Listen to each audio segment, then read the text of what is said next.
Wild West TV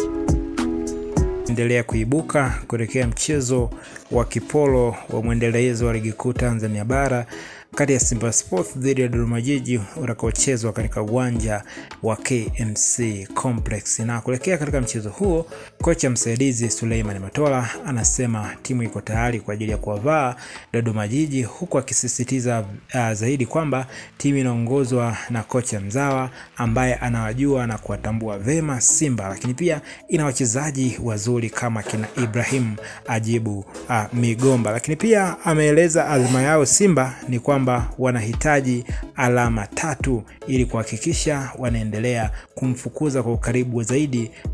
Young African, huku akipata alama 3 katika mchezo huo watafikisha alama 57, yani nyuma kwa pointi 1 dhidi ya kinara Young African. Huku pia Abdi Banda, mchezaji wa zamani wa Simba Sports lakini pia Chippers United ya pale Afrika Kusini, ameweza kusema kwamba mchezo utakuwa mzuri, lakini pia kubwa zaidi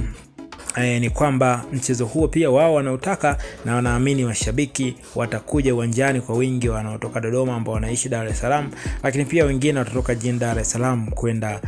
watatoka Dodoma kwenda kuwaunga mkono. Lakini anaamini kwamba baada ya dakika 90 na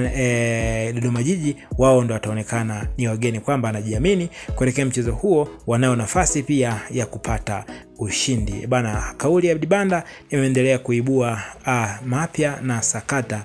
kwamba anawadharau Simba kama ambavyo alishawahi kufanya kazi pale, au kauli yake inawaaminisha Watanzania kwamba Dodoma Jiji nao wana kikosi bora ambacho kinaweza kumfunga mpaka Simba Sports. Tuandikie pia maoni yako katika sehemu ya comment juu ya hiki ambacho kinaendelea kuelekea mchezo wa Simba Sports dhidi ya Dodoma Jiji.